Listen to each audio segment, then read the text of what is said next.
وجب على كل مسلم أن يحب النبي صلى الله عليه وسلم محبة مقدمة على محبته لنفسه، وعلى محبته لأهله، وعلى محبته لولده، وعلى محبته لتجارته، وعلى محبته للناس أجمعين.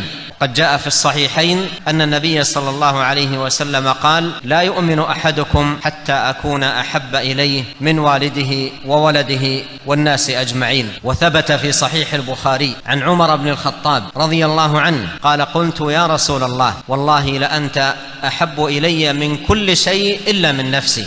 قال: لا يؤمن أحدكم حتى أكون أحب إليه من نفسه. قال عمر: والله لأنت الآن أحب إلي حتى من نفسي. قال: الآن يا عمر. ومما زادني شرفا وتيها وكدت بأخمصي أطأ الثريا دخولي تحت قولك يا عبادي وأن صيرت أحمد لي نبيا. اللهم صل وسلم وبارك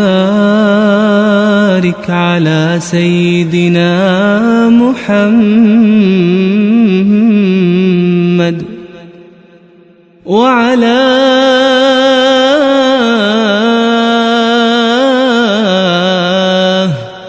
آله وصحبه أجمعين.